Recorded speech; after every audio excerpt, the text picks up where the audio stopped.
त्याग का रहस्य। एक बार महर्षि नारद ज्ञान का प्रचार करते हुए किसी सघन वन में जा पहुंचे। यहाँ उन्होंने एक बहुत बड़ा घनी छाया वाला सेबल का वृक्ष देखा और उसकी छाया में विश्राम करने के लिए ठहर गए। नारद जी को उसकी शीतल छाया में आराम करके बड़ा आनंद हुआ। वे उसके वैभव की भूरी भूरी प्रशंसा करने लगे। उन्होंने उससे पूछा कि वृक्षराज, तुम्हारा इतना बड़ा वैभव किस प्रकार सुस्थिर रहता है? पवन तुम्हें गिराती क्यों नहीं? सेबल के वृक्ष ने हंसते हुए ऋषि के प्रश्न का उत्तर दिया, भगवान, बेचारे पवन की कोई सामर्थ्य नहीं कि वो मेरा बाल भी बांका कर सके। वो मुझे किसी प्रकार गिरा नहीं सकता। नारद जी को लगा कि सेबल का वृक्ष अभिमान के नशे में ऐसे वचन बोल रहा है। उन्हें ये उत्तर उचित प्रतीत न हुआ और झुंझुलाते हुए सुरलोक को चले गए।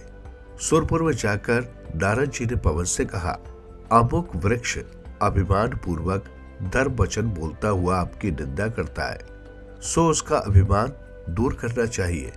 पवन को अपनी निंदा करने वाले पर बहुत क्रोध आया और वो उस वृक्ष को उखाड़ने फेंकने के लिए बड़े प्रबल प्रवाह के साथ आंधी तूफान की तरह चल दिए।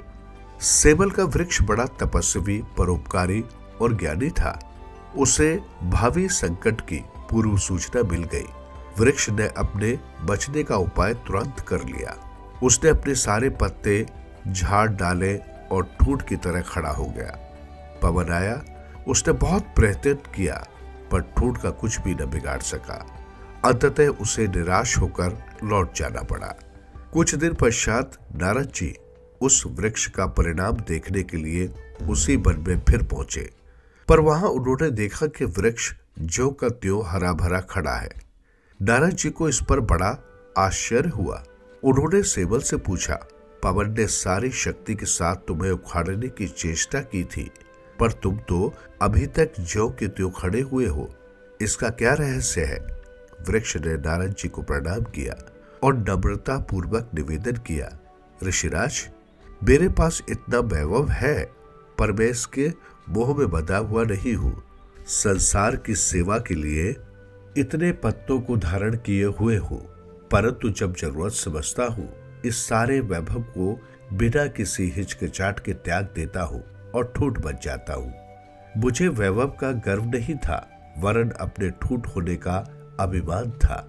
इसलिए मैंने पवन की अपेक्षा अपनी सामर्थ्य को अधिक बताया था।